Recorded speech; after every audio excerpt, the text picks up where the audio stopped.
Everybody got a podcast. Everybody is a critic, but nobody want a minute. Everybody going live now. Everybody want it right now. Click the link up in the bio. Everybody got a new line. Everybody is offended. Give a fuck in your opinion. Everybody got a right away. Welcome to Bob and Doug Save You From Boredom. I'm Doug. And he just put Bob to sleep. So, I'm somewhere in North Fort Myers last night, like pretty far north, like north of the Shell Factory. Oh wow, okay. And then I get a ride. It's like 16 minutes away, and I'm like, all right, whatever. And I go up there, and I end up in Punta Gorda. That's how far north I was. So I fucking pull up to this lady's house, and I'm like, this bitch, I drove forever. She's probably only going to go like 5 minutes away or something, because, you know, that's how shit works. So I'm sitting there, and I'm looking at the house. Nobody. I'm just watching the clock kick down, because we have 5 minutes, and then after 5 minutes, we can call them and then cancel and get paid and leave. So I've come up with this thing to where I call, let it ring. As soon as it rings, I just turn off the phone, and then I dip. What a dick! What a dick! Hey man, fuck that. I've been out there for 5 minutes, and I drove 20 minutes to get you. You should have been ready. Do you realize your persona over all the podcasts we've done, and my French, like let's fuck that. Talking about the podcast, over all the podcasts we've done collectively, you're painted as a fucking saint of a human being, which you are, as the man I know you to be. But that's the first time on camera you've openly admitted, like, yeah, I like to fuck people a little every now and then. No, I drove. No, let me tell you why it happened though. So at 1 minute left, a truck pulls up behind me, and I was like, "What's this guy doing?" And the guy gets out of the car with a flashlight. It's a cop. And he starts going up to the house, checking shit out while I'm sitting there in the road waiting. And I'm like, uh-oh. Then, to my left, coming from the east, 2 more cop cars pull up. Call it quickly. I hit the call button, hung up, and I told the officer, I'm like, what's going on, sir? He's like, what's up with you? I'm like, Lyft, some lady named called me. And he's like, a lady named call us here. I'm like, cool, later. And I booked. I'm like, I don't want to know what was going on there. It's Redneckville. It's not my problem. But I will say the cops up in Punta Gorda, much chiller than the cops down here. Had it been down here, say I would have been off of Palm Beach. Oh, you would have been held. You would have been held for interrogation. Exactly. And that phone call you placed, they would have been like, what are you trying to warn them that we're coming? Right. Yeah. But I looked at the cop, I'm like, listen, man, and I showed him the app. I'm like, I'm just a driver. This person didn't come out. I just want to leave. He's like, yeah.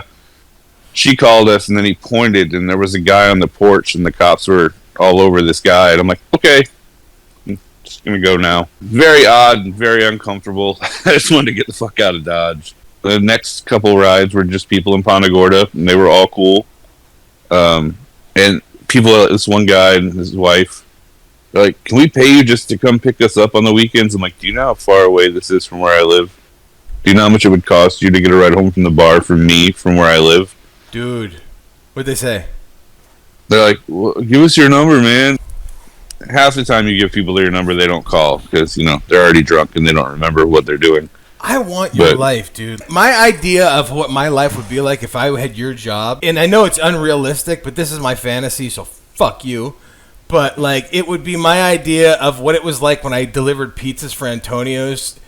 Like, maybe some of the best time, and I really wish I remembered more of the stories, and I really wish I remembered more of the people's names that I worked with, because I only remember their appearances and cadences, but, like, I love delivering pizzas because I would deliver pizzas to, like, all the strip clubs and would get paid in, like, endless lap dances.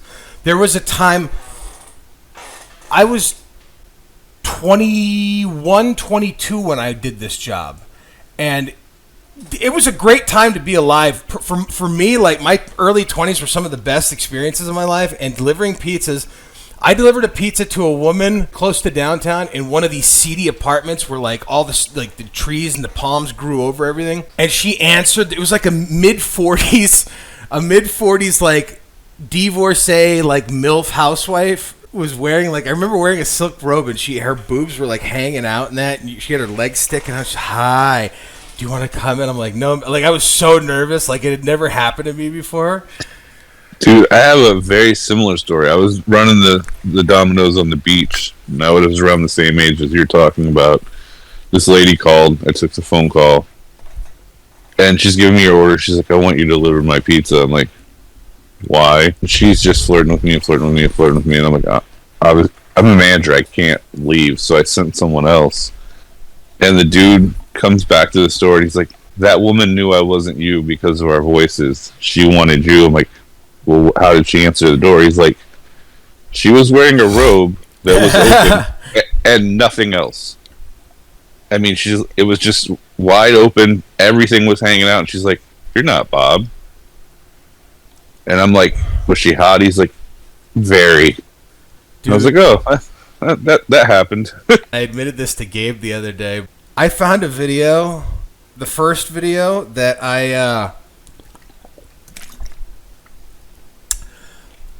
the night I lost my virginity. Oh, God. You videotaped it? Oh, God, I can't tell this story. I can't really tell the story on this podcast. No. Fuck. Okay. Save it for tomorrow. Tomorrow. I'll give this a real quick PG-13 version of it without it being vulgar. But basically, I found a video, the first video, from the night I lost my virginity. And thankfully, the actual act was not filmed. But I lost my virginity in a three-way with a buddy from high school and his girlfriend, who at the time, all three of us worked together at a movie theater. And she told him that she liked me, and he kept telling me, he's like, dude, she really likes you. And I'm like, she's your girlfriend. And he's like, dude, I'm cool with it. Like, I'm into that. Like, he was like a really interesting, out there dude. He always has been. From the time we were in 9th grade, he's just been fucking batshit crazy. And for whatever reason, I went ahead and agreed to it this night. To give you an idea of what this video, J.J. Abrams and his 4K restoration team couldn't save this fucking video. It was on a webcam like American Pie, that webcam, when he's doing the dance in front of Blink-182. Yes, it was an orbital cam, and it was just grainy as shit, dude. And I gotta be honest, personally, as hard as it is to look at, I've never looked better, so I can't complain. But it is really an uncomfortable video for me personally to watch, hearing my friend's commentary. So, yeah. That's pretty funny. Oh, man, I can't believe. There's a guy we both know whose name will be withheld from this podcast. Let's say his name rhymes with Maldabar. Rhymes with what? Maldabar.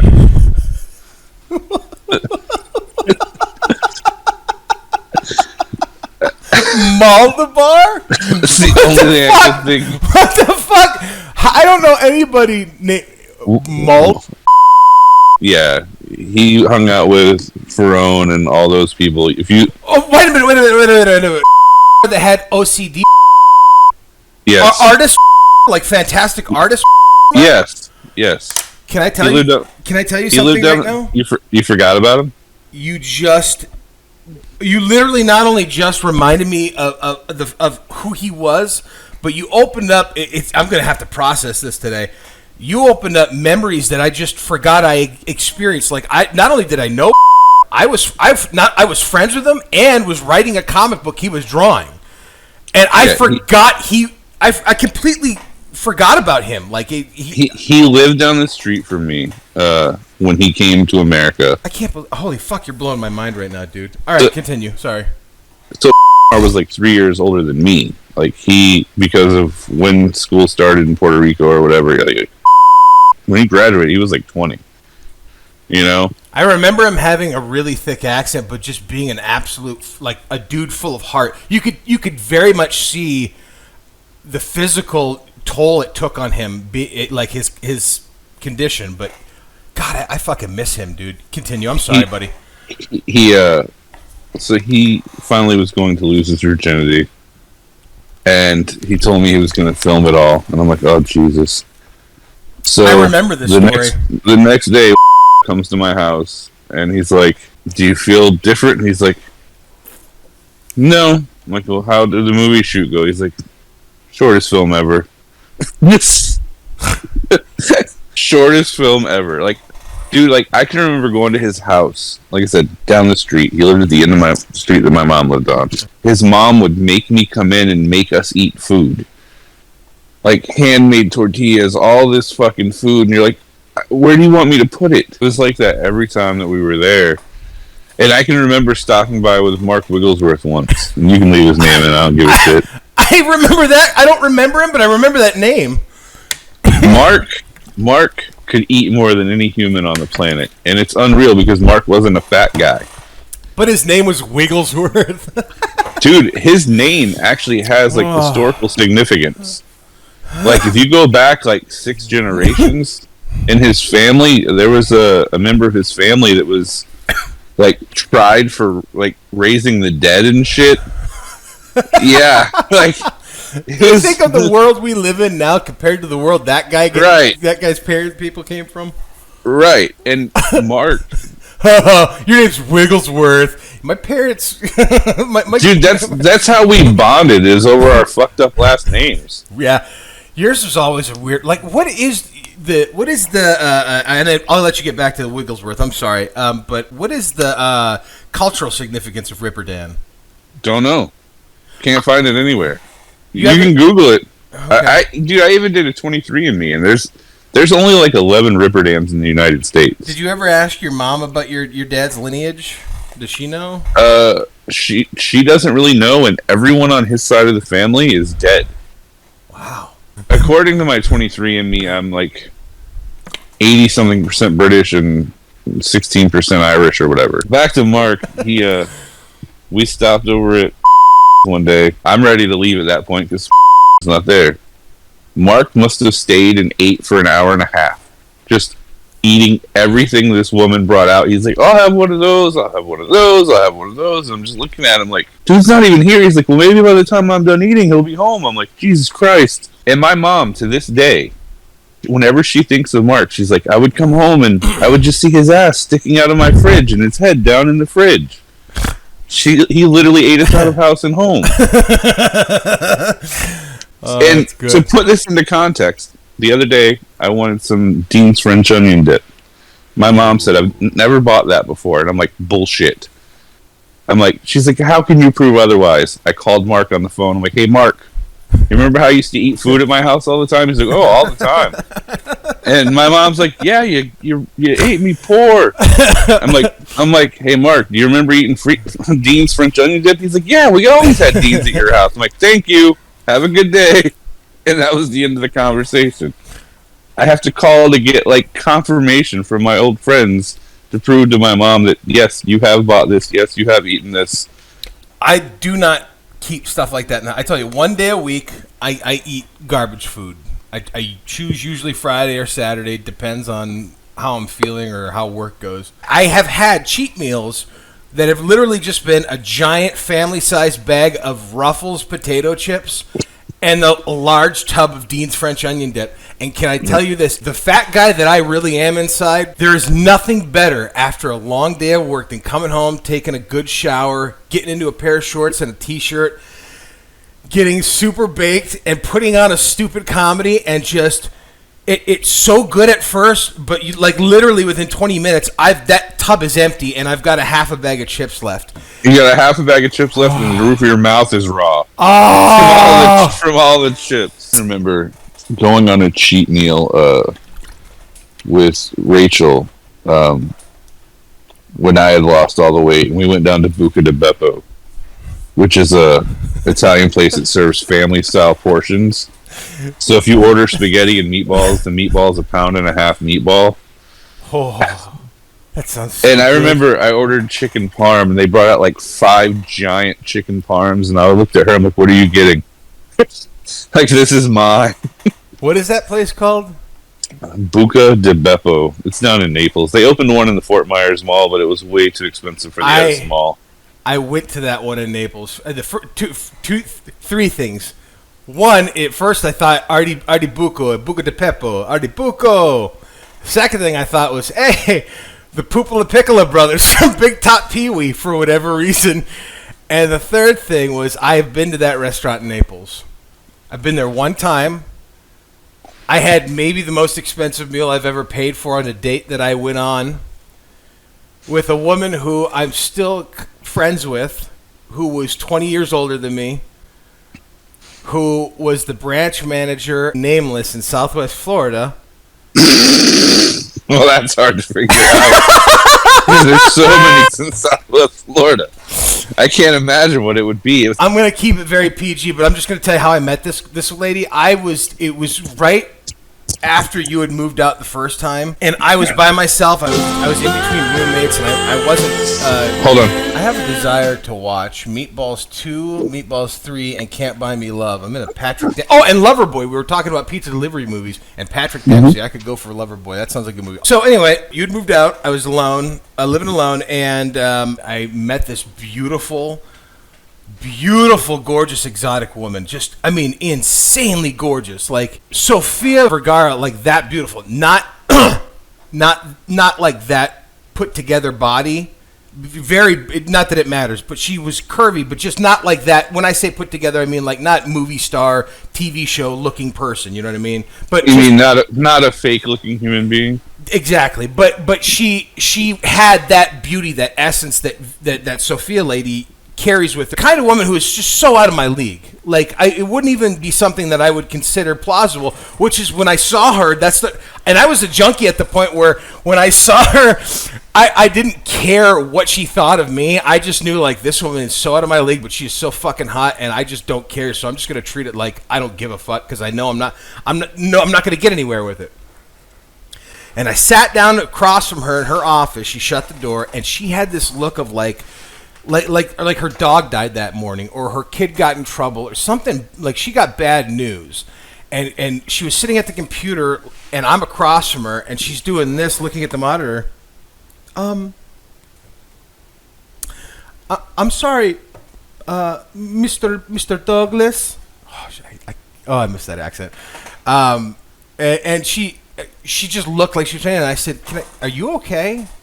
And she's like, "I'm sorry." And she took a Kleenex and she dabbed her eye. And that I said, "Is everything fine?" And she's like, "It will be." She's like, "I'm going through something." And she's like, "But it's unprofessional of me to be like this." And I said, "No, it's okay. Like, you're human. We're human beings." I'm like, "You're allowed to have breakdowns. We all are. Like, for you to think because you're at your place of business that it can't happen, that's bullshit. Don't worry about it."